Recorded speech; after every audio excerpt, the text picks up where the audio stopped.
puji Tuhan. Hari ini kita sama-sama mau belajar apa itu karunia Roh Kudus vs karakter. Yuk kita berdoa dulu. Tuhan, terima kasih untuk sore hari ini kami boleh belajar firman-Mu. Mari Engkau berbicara kepada kami Tuhan. Sampaikan isi hati-Mu supaya kami memahami Tuhan kehendak-Mu dalam hidup kami. Dan pulang dari tempat ini kami melakukan apa yang Kau inginkan untuk kami lakukan. Dan supaya hidup kami senantiasa memuliakan nama-Mu dimanapun Kau tempatkan kami. Di dalam nama Yesus kami berdoa, haleluya. Amin. Baik. Tadi pagi yang datang ibadah pagi boleh angkat tangan? Wah, saya ini nggak pernah janjian sama Pak Denny, tapi dari minggu lalu selalu kayak nyambung gitu ibadah pagi mas sore. Yang kalau minggu lalu itu bersinggungan, kalau saat ini kayak judulnya aja yang mirip-mirip. Kalau tadi pagi Pak Denny menjelaskan tentang apa itu supranatural, bagaimana Roh Kudus bekerja di alam supranatural, tetapi bagaimana Roh Kudus juga membumi, mendarat di alam natural. Kalau saat ini VS-nya bukan supranatural VS natural, tetapi bagaimana karunia itu juga Tuhan ingin kita bergerak selain di karunia juga di karakter. Bulan ini kita temanya adalah doa dan karya Roh Kudus. Salah satu karya Roh Kudus yang mau kita pelajari adalah next ya. Yuk kita buka di 1 Korintus 12, yang enggak bawa Alkitab di layar sudah tertera ya. 1 Korintus 12, ayatnya yang ke-8 sampai 10, di situ terdapat 9 karunia Roh Kudus. Karunia itu sebenarnya ada 3, karunia Bapa ada 7, karunia Yesus ada 5, karunia Roh Kudus ada 9. Tapi kita enggak punya waktu untuk meneliti 3 karunia ini ya, itu bentuknya pengajaran berseri ya. Yuk kita lihat 9 karunia Roh Kudus itu apa saja. Saya akan bacakan ya. Sebab kepada yang seorang Roh memberikan karunia untuk berkata-kata dengan hikmat. Itu karunia pertama. Dan kepada yang lain Roh yang sama memberikan karunia berkata-kata dengan pengetahuan. Itu karunia yang kedua. Kepada yang seorang Roh yang sama memberikan iman. Iman di sini enggak sama dengan iman semua orang percaya, tapi iman di sini adalah kayak punya iman untuk berani melakukan perkara-perkara yang spektakuler kayak gitu ya. Lalu yang keempat, dan kepada yang lain ia memberikan karunia untuk menyembuhkan.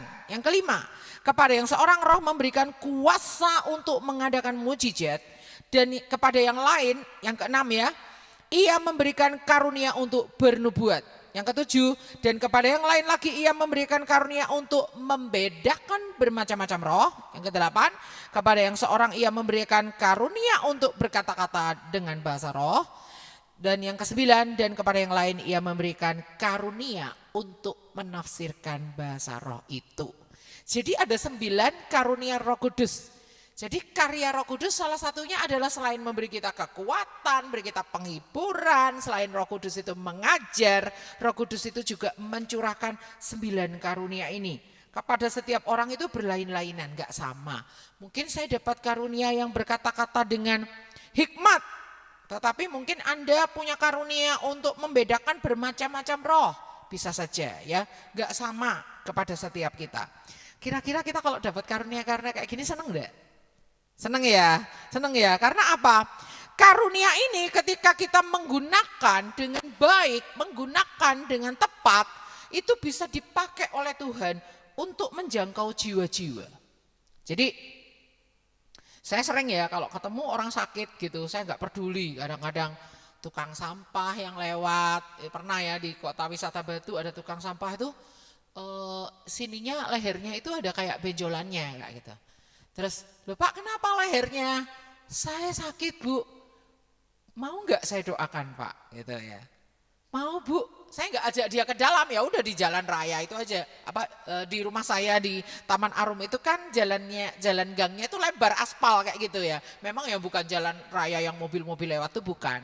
Cuma maksudnya saya nggak ajak dia masuk ke dalam rumah. Di tepi jalan itulah saya doakan dia. Minggu depannya atau apa? Pak gimana?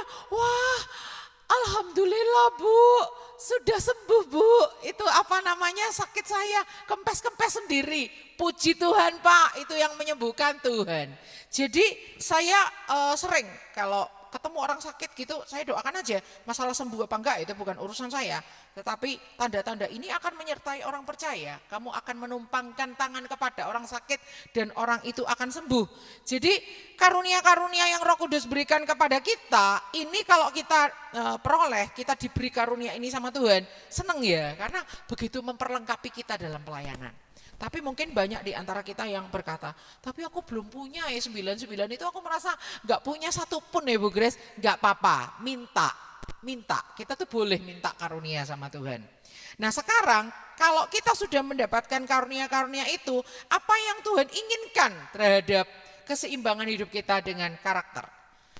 Tuhan ingin kita gak cuma mengasah karunia kita. Tuhan gak ingin cuma kita ini meminta karunia. Kita ini kayaknya wah melayani Tuhan dengan karunia yang Tuhan berikan. Tapi Tuhan kepengen kita ini juga bertumbuh di dalam karakter kita. Karena itu dua hal yang gak sama. Karena banyak orang yang nanya gini sama saya, Bu Grace, saya punya teman di gereja.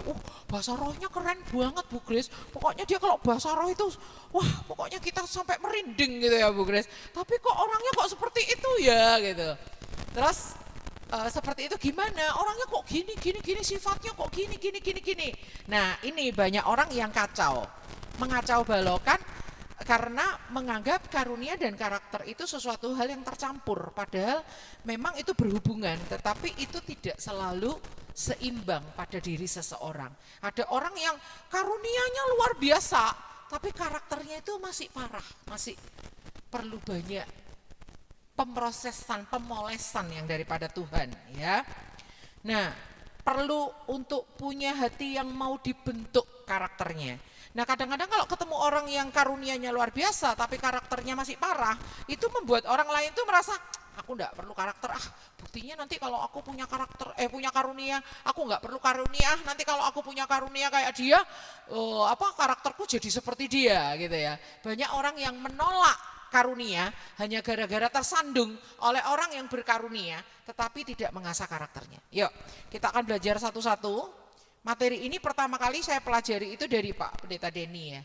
Tahun 2099, tahun 99 ya. Oke.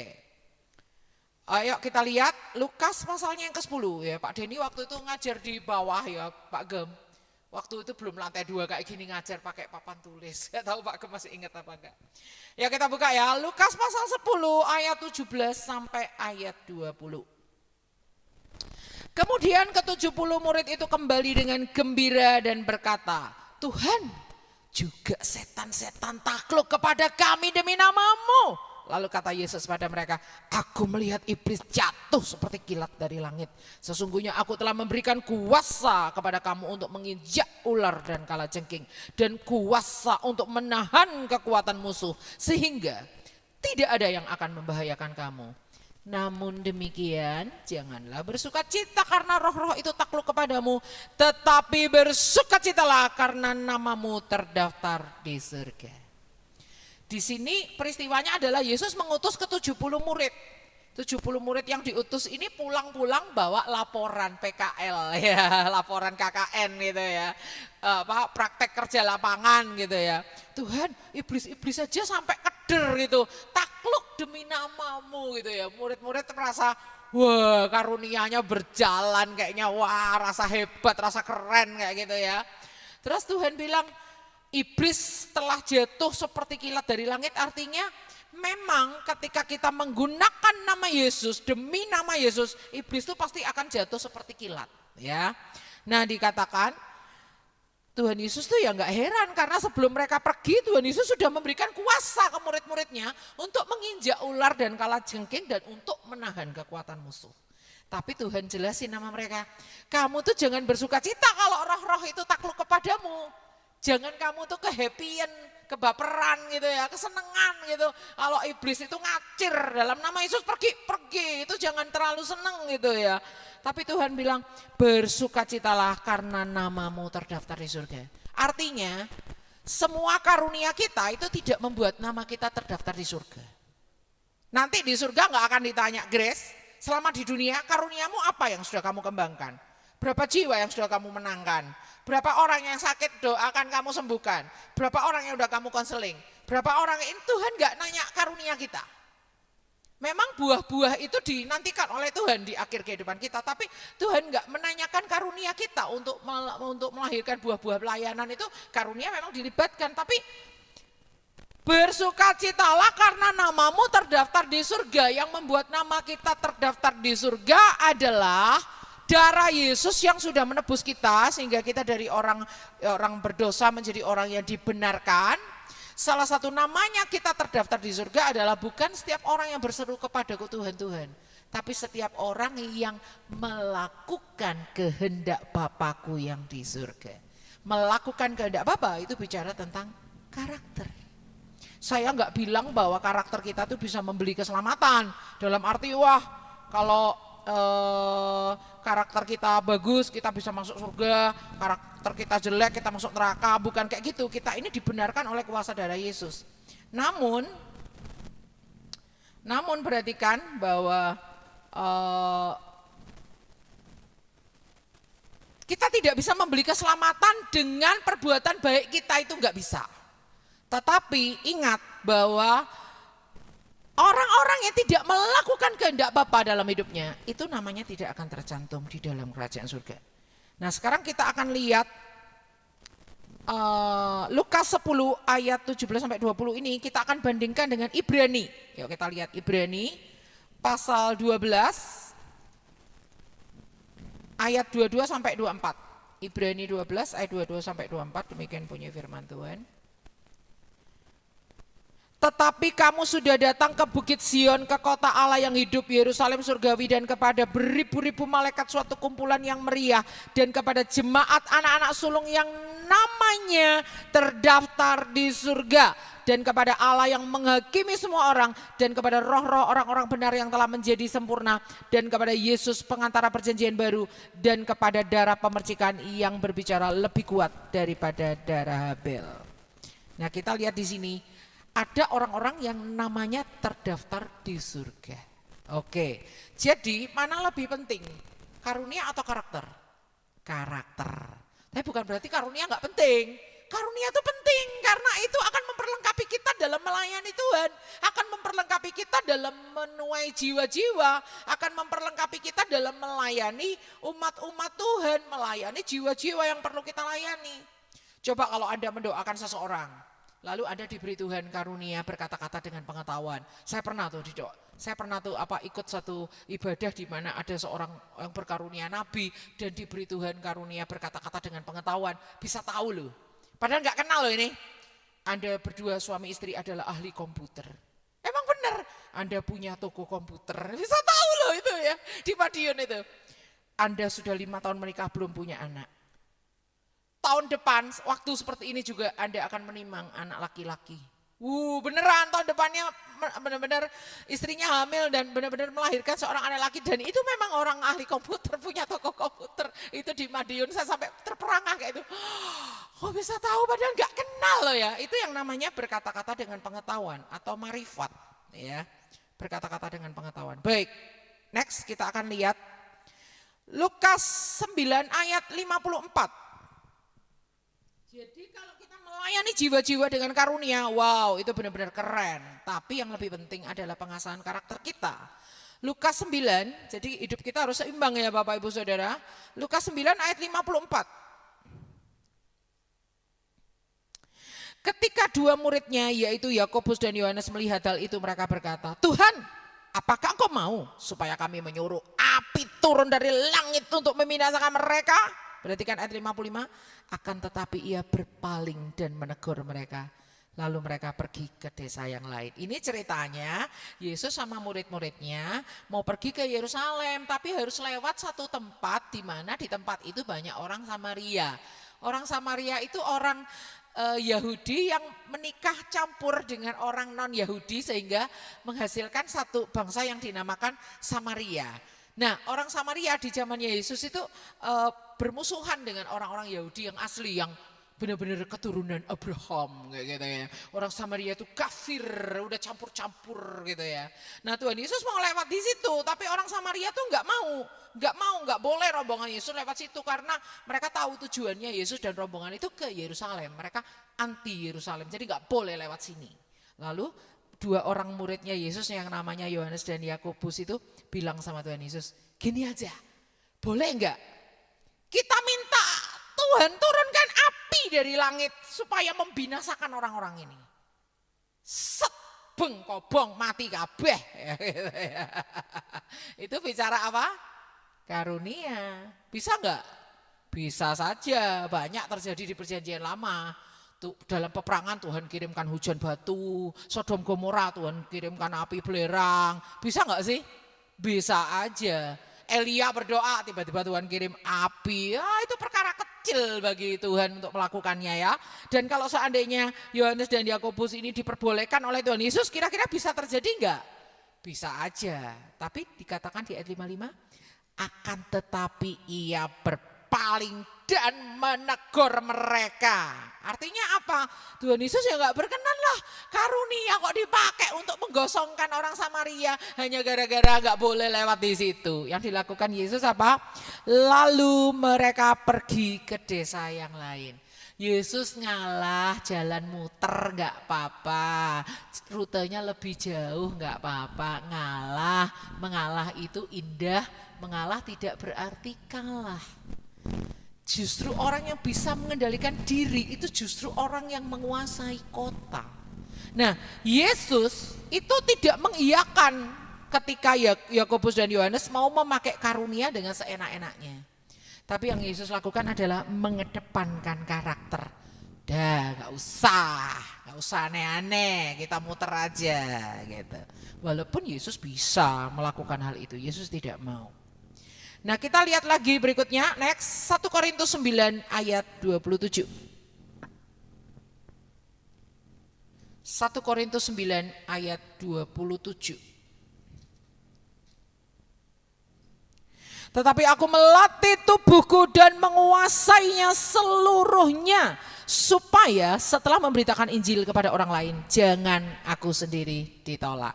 Artinya Rasul Paulus ini mau bilang gini loh, aku ini ngabarkan Injil, tetapi bukan berarti karena aku ngabarkan Injil, aku ini hidupku seenak-enaknya. Rasul Paulus kayak mau ngejelasin kayak gitu. Jadi kenapa dia walaupun sebagai pemberita Injil nggak mau hidup seenak-enaknya? Dia nggak mau, jangan sampai dia ini beritakan Injil, tapi dia sendiri ini ditolak, nggak diterima sama Tuhan. Mengabarkan Injil itu bicara karunia atau karakter? Karunia. Tapi kalau Rasul Paulus bilang melatih tubuhku menguasai seluruhnya, itu bicara apa? Karakter. Dia ngabarkan Injil, dia tidak mau di saat yang sama.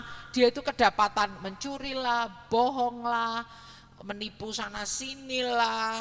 Terus dia nggak mau didapati menjadi orang yang karakternya nggak memuliakan nama Tuhan, dia nggak mau. Tapi yang dia lakukan adalah memang dia pemberita Injil, tapi dia tetap mau melatih dan menguasai tubuhnya. Tubuhnya itu ya pikirannya, ya ucapannya, ya sikap hatinya, ya karakternya, ya kebiasaannya, ya caranya mengelola uang, caranya bergaul, caranya mengelola waktu, caranya dia menjaga kesehatan tubuhnya, dan semuanya, seluruh aspek hidupnya itu dikuasai seluruhnya. Supaya jangan sampai dia beritakan Injil tapi ditolak, ya sama kayak orang jualan karcis gitu ya. Surabaya, Surabaya, Surabaya. Karcisnya habis, dia sendiri nggak nyampe Surabaya. Dia tetap di stasiun Yogyakarta ya kan. Jangan kayak gitu ya, jangan kayak orang jual karcis ya, Surabaya, Surabaya gitu. Ada orang nanya, pernah ke Surabaya Mas? Gak pernah. Saya cuma jualan karcis saja Mas gitu. Ya, jadilah seperti kondektur ya. Kalau kondektur tuh kita mau turun di mana aja dia tahu. Turun mana Bu? Turun di Kalasan Mas. Oh ya, tahu Ukrim. Ukrim Bu? Iya, tahu belokannya yang mana. Jadi kalau kondektur itu enggak cuma Surabaya, Surabaya, dia sendiri naik, dia tahu tempat-tempat yang dilewati, dia paham. Nah, gitu ya. Nah, berikutnya kita lihat di dalam Matius 7 ayat 21 sampai 23. Matius 7 ayat 21 sampai 23. Saya akan bacakan untuk Anda. Bukan setiap orang yang berseru-seru kepadaku, Tuhan, Tuhan, akan masuk dalam kerajaan surga. Melainkan dia yang melakukan kehendak Bapakku yang di surga. Pada hari terakhir, banyak orang akan berseru kepadaku, Tuhan, Tuhan, bukankah kami bernubuat demi namamu dan mengusir setan demi namamu dan mengadakan banyak mujizat demi namamu juga. Pada waktu itulah aku akan berterus terang kepada mereka dan berkata, aku tidak pernah mengenal kamu. Nyala daripadaku kamu sekalian pembuat kejahatan. Permasalahannya bukan Tuhan itu menentang ketika orang ini bernubuat demi nama Tuhan. Permasalahannya bukan Tuhan itu anti ketika orang ini mengusir setan demi nama Tuhan. Permasalahannya bukan Tuhan itu marah ketika orang ini membuat mujizat demi nama Tuhan. Buktinya apa? Buktinya nubuat itu tetap mengalir, buktinya setan-setan tetap ngacir, buktinya mujizat tetap terjadi. Sehingga orang ini gak sadar ketika karunianya terus bekerja, dia mengusir setan-setan pergi, dia bernubuat-nubuat Tuhan tersampaikan, orang yang dinubuatkan itu terberkati. Semuanya ini bukan hal-hal yang palsu ya, ini semua ini asli. Tetapi karena orang ini gak mengembangkan karakternya, dia tuh gak sadar bahwa di dalam hidupnya sudah gak seimbang. Pertama, yang menjadi masalah di orang-orang seperti ini adalah mereka tidak melakukan kehendak Bapa. Mungkin mereka melakukan mujizat disertai dengan kesombongan. Mungkin mereka bernubuat disertai dengan per jamnya 50 juta. Gitu ya. Mungkin mereka mengadakan mujizat-mujizat tetapi disertai dengan kalau mengundang saya itu harus pesawatnya Garuda, harus itu hotelnya minimal bintang 5 gitu ya. Harus makanannya saya nggak mau makanan bersama dengan panitia tuh loh yang nasi kotak. Kalau saya harus minimal restoran bintang 5 gitu ya. Nah, seperti itu ya kan karakternya. Mungkin dia habis bernubuat sampai rumah istrinya ditempeleng, bisa saja ya kan. Nah, kita lihat di sini, pada waktu itulah aku akan berterus terang. Aku tidak pernah mengenal kamu. Artinya orang ini bergerak dalam karunia yang luar biasa, tapi tidak punya pengenalan akan Tuhan, sehingga Tuhan juga tidak mengenal dia. Ya, kita merasa mengenal Tuhan, tapi ingat, apakah Tuhan itu mengenal kita? Aku tidak pernah mengenal kamu. Pada saat itulah aku akan berterus terang. Artinya orang ini gak ngerasa kalau hidupnya dikelilingi oleh karunia yang hingar-bingar, yang euforia, yang luar biasa, yang keren, yang dahsyat. Dia gak sadar bahwa karakternya itu begitu parah. Nah itu nanti baru dia sadari ketika sudah Tuhan Yesus sudah terus terang sama dia. Jangan sampai ini terjadi pada kita. Yuk kita lihat lagi Galatia 3 ayat 3. Galatia 3 ayat 3. Adakah kamu sebodoh itu? Kamu telah memulai dengan roh. Maukah kamu sekarang mengakhirinnya di dalam daging? Memulai dengan roh itu bicara tentang karunia Roh Kudus. Memulai dengan roh berbicara tentang baptisan Roh Kudus. Memulai dengan roh bicara tentang dipenuhi Roh Kudus. Memulai dengan roh berbicara tentang berjalan dalam tuntunan Roh Kudus. Tetapi mengakhiri dalam daging itu tidak dipertahankan. Berjalan dalam rohnya enggak dipertahankan. Tetapi ujung-ujungnya, finish-finishnya didapati kedagingannya yang lebih nonjol. Kedagingan itu apa sih? Perbuatan daging telah nyata, yaitu kecemaran, hawa nafsu, penyembahan, berhala, sihir, perseteruan, kemabukan, pesta pora, dan lain sebagainya.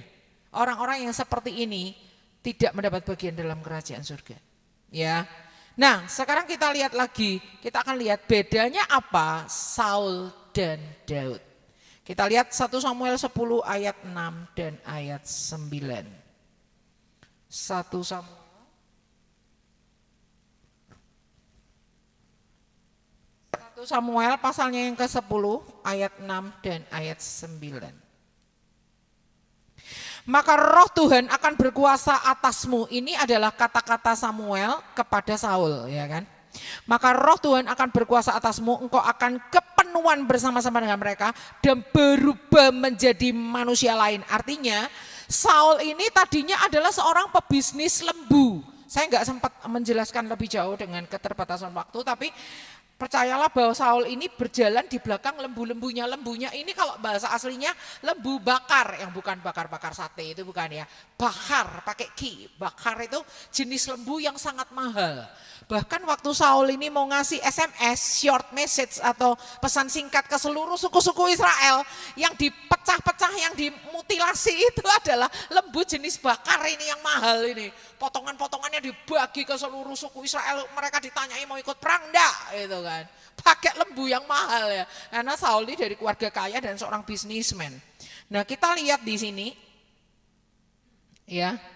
Kita lihat di sini, Roh Tuhan akan berkuasa atasmu. Artinya Tuhan mau mengubah Saul ini menjadi manusia lain. Artinya Tuhan mau kasih visi yang baru. Dari seorang pebisnis, Saul ini mau diubah Tuhan menjadi seorang raja yang memerintah atas Israel dan memimpin peperangan melawan Filistin. Kayak gitu. Nah, kita perhatikan, kita akan lari ke ayat 9. 1 Samuel 10 ayatnya yang ke-9. Sedang ia berpaling untuk pergi meninggalkan Samuel, maka Allah mengubah hatinya menjadi lain dan segala tanda-tanda yang tersebut itu terjadi pada hari itu.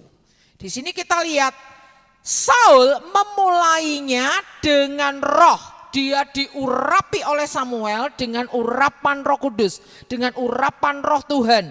Dia dipenuhi oleh Roh Tuhan untuk mengubah visi hidupnya dari seorang pebisnis menjadi seorang raja, dari seorang pebisnis menjadi seorang pemimpin peperangan melawan Filistin. Tapi sekarang coba kita akan lihat di 1 Samuel 16 ayat 3. 1 Samuel 16 ayat 3.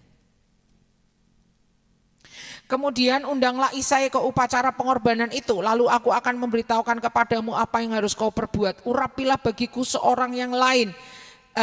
Urapilah bagiku orang yang akan kusebut kepadamu. Ya, kita lihat di sini. Ini adalah peristiwa pengurapan atas Daud. Apa bedanya pengurapan Tuhan atas Saul dengan pengurapan Tuhan atas Daud? Bedanya adalah kita akan lihat ayat 13, 1 Samuel 16 ayat 13. Samuel mengambil tabung tanduk yang berisi minyak itu dan mengurapi Daud di tengah-tengah saudara-saudaranya. Sejak hari itu dan seterusnya berkuasalah Roh Tuhan atas Daud. Lalu berangkatlah Samuel menuju Rama. Kata dan seterusnya itu enggak ada pada Saul. Saul cuma diurapi, titik. Tapi kalau Daud sejak hari itu dan seterusnya, dia itu tetap terus menjaga urapan Tuhan itu ada atas hidupnya. Makanya apapun yang kita lakukan kita harus ingat, aku ini orang diurapi Tuhan, masa diurapi Tuhan tingkah lakunya kayak begini. Kita harus mikir gitu ya, setiap kali kita mau bertindak itu kita pikir dulu, aku ini orang diurapi Tuhan, masa orang diurapi Tuhan modelnya kayak begini, gak pantas, agak layak, karakter dan karunia harus seimbang. Kita harus selalu mengingatkan diri kita seperti itu. Bahkan di Mazmur 51 ayat 13, Daud ini pernah saya khotbahkan tahun lalu, kalau nggak salah judulnya Daud dan Roh Kudus. Di situ Daud berkata gini, yuk kita buka aja deh ya, Mazmur 51 ya. Mazmur 51 ayat 13. Di sini inilah yang menjadi doa Daud. Waktu dia ditegur oleh Nabi Nathan karena dia telah melecehkan Betsheba. Di sini di ayat 13 dikatakan, janganlah membuang aku dari hadapanmu dan janganlah mengambil rohmu yang kudus daripadaku. Daud ini takut kalau Roh Kudus itu diambil dari hidupnya, yang dia takutkan bukan kuasa Roh Kudus. Nanti dia nggak punya lagi kuasa, nanti dia kalau bermazmur nggak diurapi lagi, nanti kalau dia menjadi raja pemerintahannya nggak diurapi lagi sama Tuhan. Bukan itu yang dia takutkan. Dia nggak mau hidup tanpa Roh Kudus. Ketakutannya Daud paling besar adalah kalau dia hidup tanpa Roh Kudus. Dikatakan, janganlah mengambil rohmu yang kudus daripadaku. Daud gak punya embel-embel, nanti kalau gak ada Roh Kudus, aku gak berkuasa lagi, kata-kataku gak didengar lagi, nanti mazmurku gak diurapi lagi. Dia gak memusingkan soal embel-embel itu. Yang dia pusingkan adalah dia gak mau kehilangan Roh Kudus, apapun itu. Dia gak mau kehilangan Roh Kudus. Beda kalau Saul. Saul ketika dia ini ditegur oleh Samuel karena dia telah berbuat dosa, yang dia takutkan adalah kalau dia ini kehilangan kehormatan. Kita akan lihat 1 Samuel 15 ayat 30. Ya, kita lihat 1 Samuel 15 ayat 30.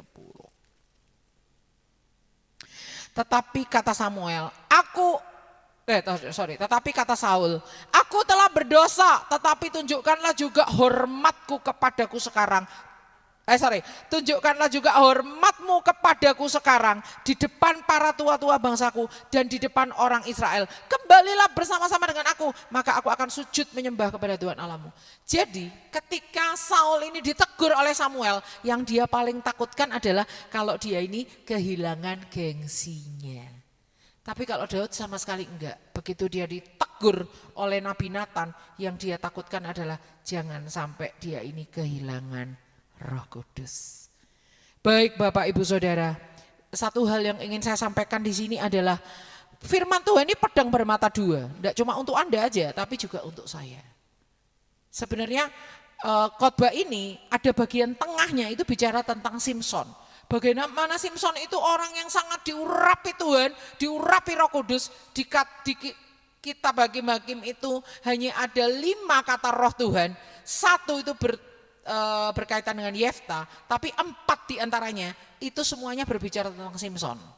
Jadi Simson tuh kata diurapi oleh Roh Tuhan itu diulang-ulang terus dalam Alkitab sampai 4 kali. Tetapi apa yang terjadi? Simson ini hidup di dalam karakter yang begitu parah. Karunia-Nya luar biasa, tapi karakternya itu begitu parah luar biasa. Untungnya dia mengakhiri hidupnya dalam pertobatan. Baik, ada beberapa hal yang akan kita garis bawahi sebagai kesimpulan. Yang pertama, pengurapan atau karunia bukan segala-galanya dalam hidup kita. Walaupun itu penting, saya sekali lagi ya, kita perlu juga karunia itu untuk pelayanan, untuk melayani jiwa-jiwa. Tapi ingat, karunia kita di surga itu enggak laku. Nyembuhkan orang sakit, di surga lo enggak ada orang sakit. Ya kan? Mengusir setan, di surga nanti nggak ada setan, siapa yang mau diusir ya kan? Ya, kita mau karunia apa yang kita perlukan di sana? Nggak perlu, karunia kita tuh nggak kita bawa ke surga. Karunia itu diperlukan hanya di bumi ini ketika kita melayani jiwa-jiwa, ya. Tapi ingat, pengurapan atau karunia bukan segala-galanya, hanya keintiman dengan Tuhan yang merupakan hal yang sangat hakiki atau hal yang sangat mendasar, yang sangat penting untuk kita punya. Yang kedua, kasih karunia itu adalah titipan ilahi. Maka kita jangan bermain-main dengan karunia atau talenta yang Tuhan berikan. Sama seperti Yakobus dan Yohanes minta api turun dari langit untuk menggosongkan orang-orang Samaria ini. Tuhan Yesus tidak setuju hal-hal yang seperti itu. Lebih baik ngacir lewat jalan lebih jauh nggak apa-apa. Lebih baik memutar, lebih baik waktu yang dilakukan untuk perjalanan lebih lama nggak apa-apa. Kita lebih susah nggak apa-apa. Daripada harus memakai karunia untuk hal-hal yang tidak benar. Yang ketiga, minta visi atau direction atau arah dari Tuhan dan minta hati hamba, bukan sayang diri untuk meraih kemenangan iman. Buanglah semua sayang diri untuk kita bisa meraih kemenangan iman. Jadi maksudnya kayak gini, kita ini nggak boleh terlalu mengasihani diri sendiri gitu ya. Mengasihani diri, aku nih orang paling kasihan, aku nih orang yang paling tersiksa, aku nih orang yang pokoknya paling menderita di seluruh dunia ini.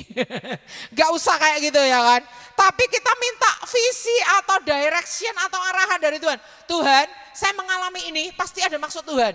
Apa Tuhan maksudmu? Nyatakan kehendak-Mu dalam hidupku Tuhan. Supaya kita punya kemenangan iman. Yang keempat, jagalah keseimbangan antara karunia Roh Kudus dengan karakter serupa Kristus. Karunia Roh Kudus, karunia Yesus, karunia Bapa harus diseimbangi dengan karakter serupa Kristus. Kalau ini enggak berimbang, maka hidup kita akan jadi batu sandungan. Orang yang dilayani pertama ketemu dengan karunia, dia akan terperang heran lewat kuasa Tuhan yang luar biasa. Dia dengan segera, dengan cepat akan menjadi anak Tuhan. Tapi ketika kita bergaul lama dengan dia, terus dia tahu karakter kita, kok gini? Kok gini ya? Akhirnya kita menjadi batu sandungan. Itu jangan sampai terjadi. Yang kelima, jangan melihat karakter orang lain dan menjadi kecewa lalu gak punya kerinduan untuk ngalami Roh Kudus. Gak punya kerinduan untuk memiliki karunia Roh Kudus, gak punya kerinduan untuk mengalami baptisan Roh Kudus, jangan seperti itu. Kalau orang lain karakternya gak benar, tapi dia karunianya luar biasa, ya udah, jangan terpengaruh, tetap aja kita tetap ingin punya karunia, tetap minta sama Tuhan karunia, jangan gara-gara orang itu jadi batu sandungan terus kita mau tersandung, jangan. Yang keenam, ayo kita masuk lebih dalam, tidak hanya mengalami Roh Kudus sebagai karya dan kuasanya, tapi masuk dalam keintiman yang lebih dalam dengan pribadi Roh Kudus dalam hidup kita. Seperti Daud, dia tidak mempertahankan Roh Kudus hanya gara-gara kuasanya, tapi Daud, yang paling penting dalam hidup Daud, dia tidak mau kehilangan keintimannya dengan Roh Tuhan. Jangan seperti Saul. Saul itu kalau ditegur, yang dia pertahankan gengsinya. Sampai jubahnya Samuel itu ditahan sampai sobek, ya kan. Harusnya kalau ditegur kan dia mengoyakkan jubahnya sendiri, yang dikoyakkan malah jubahnya Samuel, ya kan. Gak bener ini Saul ini ya. Harus seperti Daud, ketika ditegur dia mengoyakkan jubahnya sendiri. Artinya pertobatan, bukan mempertahankan gengsi, tapi pertobatan itu yang Tuhan mau dalam hidup kita. Jadi saya beri contoh soal kecil aja sebelum saya tutup dalam doa. Saya kalau di keluarga saya ada kehilangan dompet lah, kehilangan kunci lah, kehilangan apa ya, faktor usia ya kan. Saya tuh seringnya berdoa sama Tuhan, Tuhan barangnya ini hilang apa enggak toh? Enggak. Ada Tuhan, ada. Di rumah ya Tuhan? Iya di rumah, bener. Pak udah ketemu, udah di mana? Di rumah ketemunya, entah di meja, entah di mana, ketemu saudara. Jadi saya cerita sama Melody, mama itu kalau ada kehilangan uang pasti mau berdoa, Tuhan ini hilang enggak? Ini ketemu enggak? Dan benar seperti itu. Nah itu contoh-contoh kecil untuk kita ini bergaul dengan Roh Kudus, bercakap-cakap dengan Roh Kudus, terus tinggal bersama dengan urapan Roh Kudus. Ada seorang yang selalu kalau jalan tuh tangannya genggam gini. Kemana-mana tangannya genggam gini. Terus ada orang yang nanya, Pak kenapa sih Bapak itu kalau jalan selalu tangannya genggam gini? Gak pernah saya lihat Bapak kalau jalan tangannya buka gini. Saya membayangkan diri saya selalu bergandengan tangan dengan Tuhan. Jadi saya kemanapun saya pergi, saya selalu ingat saya ini hamba Tuhan, saya diurapi Tuhan. Jadi saya gak boleh aneh-aneh, jadi saya harus jaga karakter saya dengan baik. Dimanapun saya harus memuliakan nama Tuhan. Makanya Anda selalu lihat saya kalau jalan tangannya genggam gini, yang saya membayangkan saya selalu bergandengan dengan Tuhan. Wow, saya waktu baca artikel ini, wah ini keren. Harus selalu ingat bahwa kita ini diurapi. Jadi karakter atau tingkah laku kita harus sepadan dengan urapan yang Tuhan berikan dalam hidup kita. Mari kita berdoa. Terima kasih untuk firman-Mu Tuhan. Terima kasih. Ingatkan kami untuk selalu sadar Tuhan. Ingatkan kami untuk selalu ingat Tuhan. Bahwa kami ini orang yang diurapi. Oleh karena itu karakter hidup kami harus sepadan dengan urapan yang Tuhan berikan. Tuhan ingin kami ini tinggal bukan hanya sebagai orang-orang yang meminta urapan. Tetapi Tuhan ingin kami ini menjadi orang-orang yang selalu sadar bahwa Tuhan menuntut karakter kami. Jangan sampai di akhir zaman Tuhan berkata, enyahlah engkau pembuat kejahatan, aku tidak pernah mengenal kamu.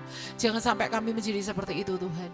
Tapi kami mau menjadi seperti Rasul Paulus yang berkata, aku menguasai dan melatih tubuhku sepenuhnya, seutuhnya. Itu yang Tuhan ingin dalam hidup kami. Untuk kami memiliki karakter emas seperti Kristus. Dan terus menjaga urapan seperti yang dilakukan oleh Daud. Sejak hari itu dan seterusnya, dia selalu tinggal bermandikan urapan Tuhan setiap hari. Bantu kami Tuhan untuk berjalan dalam keseimbangan. Ketika kami sudah mulai tidak seimbang, Tuhan Engkau mau ingatkan kami. Ketika kami sudah mulai melenceng, Tuhan Engkau mau meluruskan kami. Roh Kudus Engkau menginsafkan kami akan dosa. Engkau menginsafkan kami akan dosa. Ingatkan hal-hal yang tidak berkenan di hadapan-Mu Bapa, supaya kami segera untuk bertobat, segera untuk minta ampun kepadamu. Karena firman-Mu berkata, Engkau setia dan adil dan menyucikan kami dari segala kejahatan ketika kami mau mengakui segala dosa kami di hadapan-Mu. Terima kasih Tuhan, terima kasih. SYPTK apala pala parayana nyama ya syata kala pala parayana nyama ya syata kala pala parayana nyama. Hamba berdoa supaya semakin banyak karunia Roh Kudus dicurahkan untuk setiap kami, jemaat-jemaat-Mu di tempat ini. Kami mengembangkan karunia-karunia Roh Kudus dalam hidup kami, supaya kami boleh pakai itu untuk melayani Tuhan, boleh memakai setiap karunia itu untuk tubuh Kristus, boleh memakai setiap karunia itu memenangkan jiwa-jiwa yang harus kami menangkan, jiwa-jiwa yang harus kami layani. Oleh karena itu Tuhan, kami juga tidak mau hanya mengembangkan karakter saja, tapi kami mau juga karunia Roh Kudus itu boleh nyata di dalam hidup kami. Terima kasih Bapa, terima kasih Bapa. Meteraikan firman-Mu dalam hidup kami, di dalam nama Yesus kami berdoa. Amin.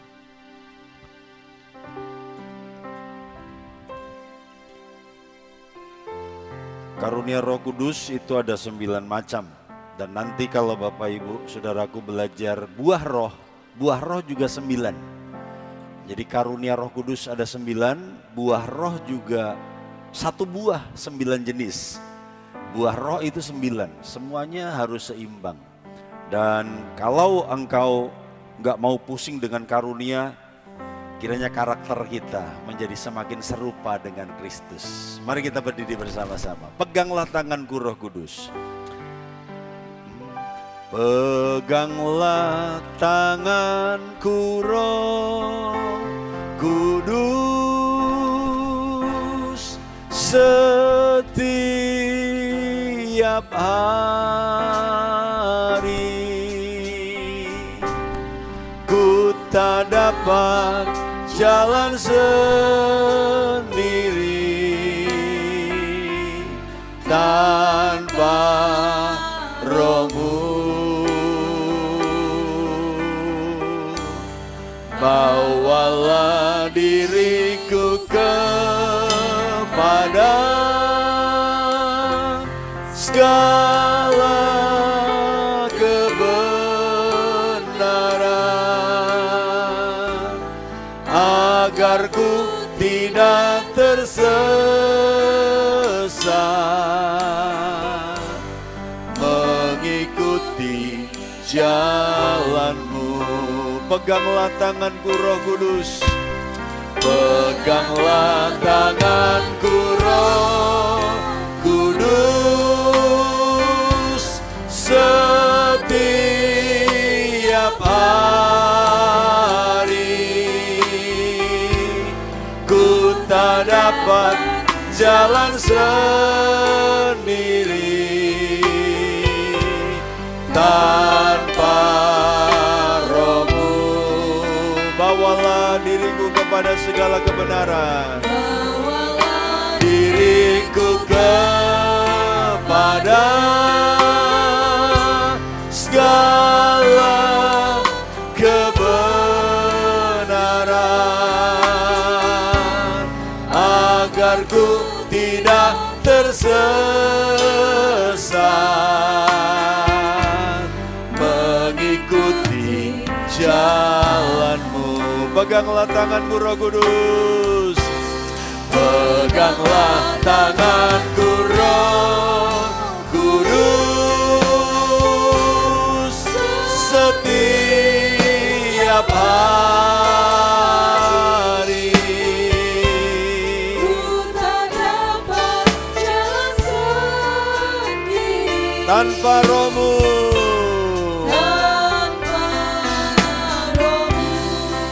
Bawalah diriku kepada segala kebenaran,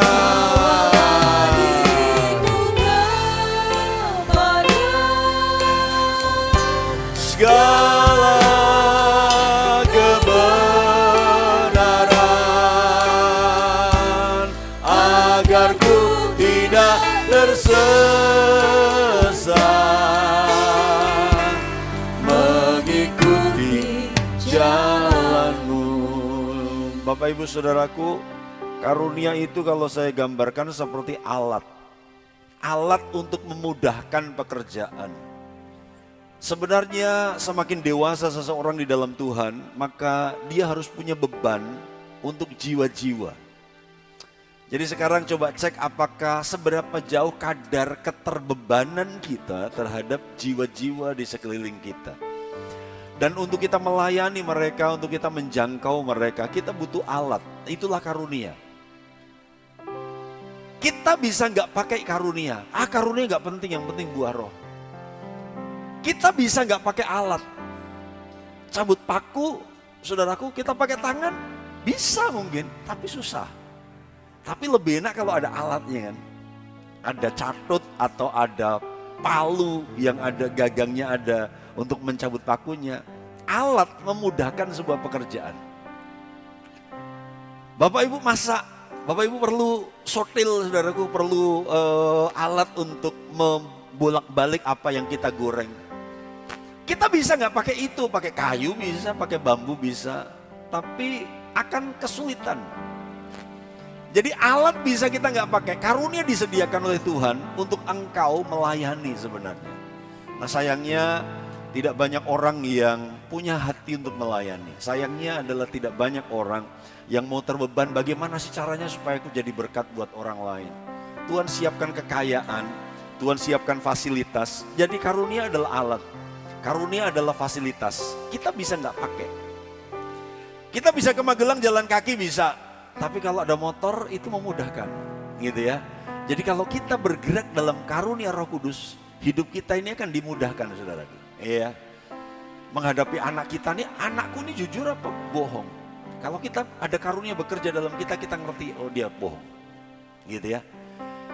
Anak kita, istriku nih selalu alasan, suamiku selalu alasan. Kalau kita bergerak dalam karunia, kita ngerti, oh dia sedang menyembunyikan sesuatu. Dia sedang punya persoalan, dia sedang... Ada banyak hal yang hidup ini menjadi mudah, pelayanan itu menjadi indah ketika kita bergerak dengan karunia. Karena itu saya sarankan, cari dan kejar karunia itu, saudaraku. Tetapi bertumbuhlah dalam karakter. Gitu. Bertumbuhlah dalam karakter Kristus. Peganglah tanganku Roh Kudus. Setiap kita perlu Roh Kudus. Setiap kita perlu dipegang oleh tangan Tuhan yang maha kuat itu. Haleluya. Tanpa rohmu, tanpa rohmu, bawa diriku kepada segala kebenaran. Oh, segala kebenaran, agar ku tidak tersesat, mengikuti jalanmu. Peganglah, jadikan ini doa kita. Kami mau Engkau pegang Tuhan.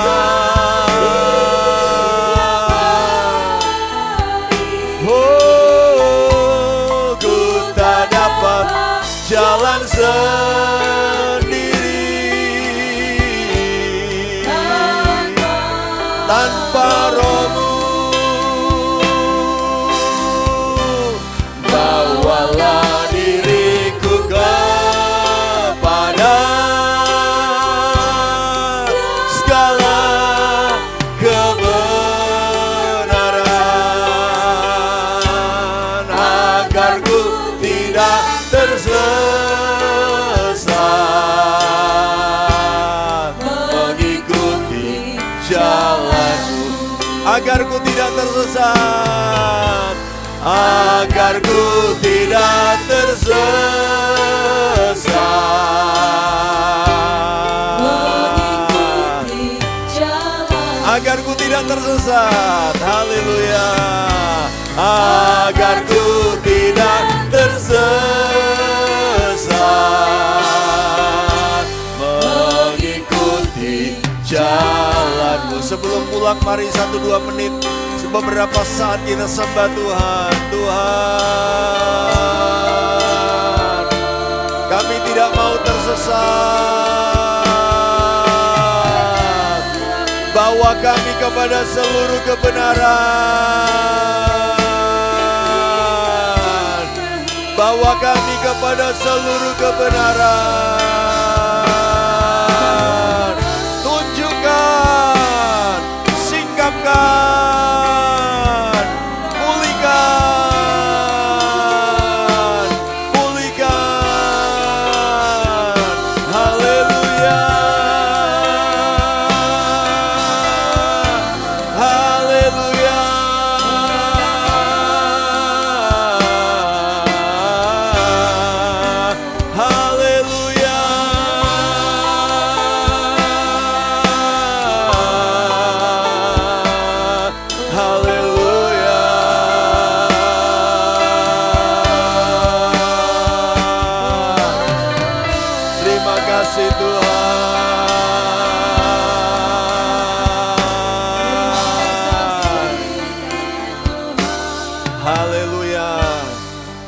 Sebelum kita pulang, di dunia ini banyak ideologi, di dunia ini banyak paham, tapi tidak semua paham itu membawa kita kepada keselamatan. Tidak semua ideologi itu membawa kita kepada Tuhan. Tetapi apa yang engkau dengar malam hari ini, semua pengajaran yang berasal dari Alkitab itu adalah ideologi yang membawa kita kepada kesempurnaan. Ideologi yang membawa kita kepada Tuhan. Untuk apa kita percaya ideologi kalau itu akan menghancurkan kita? Mari kita percaya ideologi Roh Kudus, dan Tuhan sebenarnya kasih tahu banyak hal, saudaraku. Tapi kita tidak harus menjadi sok tahu. Roh Kudus akan membuat kita tahu banyak hal sebelum itu dikatakan. Bahkan sesuatu yang disembunyikan, ketika Roh Kudus kerja, Roh Kudus bisa singkapkan. Tetapi biarkan kita tidak menjadi sok maha tahu. Tetapi mari kita bergerak dengan karunia Roh Kudus. Ada ideologi yang sedang kau percayai, dan ideologi itu menghancurkan, ideologi itu menyesatkan. Tetapi mari percaya pengajaran firman, karena ideologi ini akan membawa kita kepada kesempurnaan pengenalan kita kepada Yesus. Mari angkat tangan kita. Mengalirlah kuasa Roh Kudus, mengalirlah di tempat ini, mengalirlah, oh Roh Kudus, pulihkan aku. Mari angkat tanganmu, katakan mengalirlah Roh Kudus, mengalirlah.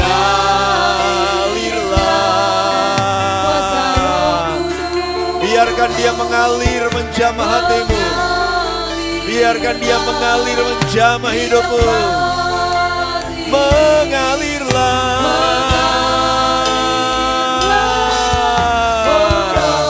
Haleluya. Pulihkanku. Mengalirlah. Mengalirlah. Roh api. Engkaulah Roh Kudus itu, haleluya. The Spirit of Fire, haleluya. Lah, oh Roh Kudus, pulihkanku. Sekali lagi mengalirlah.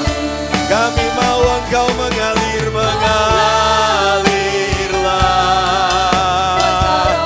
biarkan tangan ini menjadi berkat. Biarkan hidup kami memulihkan. Mengalirlah, oh Roh Kudus, pulihkanku. Mengalirlah, mengalirlah, oh Roh Kudus, pulihkan, pulihkanku. Mengalirlah, mengalirlah, oh Roh Kudus, haleluya.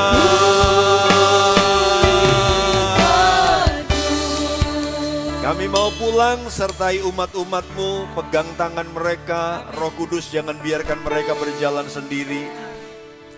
Mereka akan pulang kembali ke kehidupan nyata. Mereka akan kembali berperang dengan fakta kehidupan. Mereka akan bergumul, berjuang dengan kerasnya kehidupan di dunia. Jahatnya lingkungan yang ada. Najisnya, gelapnya dunia ini. Dan biarkan mereka pulang disertai Roh Kudus. Biarkan Tuhan memberkati umat-umatmu. Sekarang pulang, bawa berkat anugerah dari Allah Bapa, kasih sayang anaknya yang tunggal, persekutuan Roh Kudus, memelihara roh jiwa tubuhmu sempurna tak bercacat, sampai Yesus datang menjemput gerejanya. Terimalah perlindungan yang sempurna, terimalah keberhasilan yang maksimal, terimalah keberuntungan yang ajaib. Dalam nama Yesus, haleluya, amin. Selamat pagi.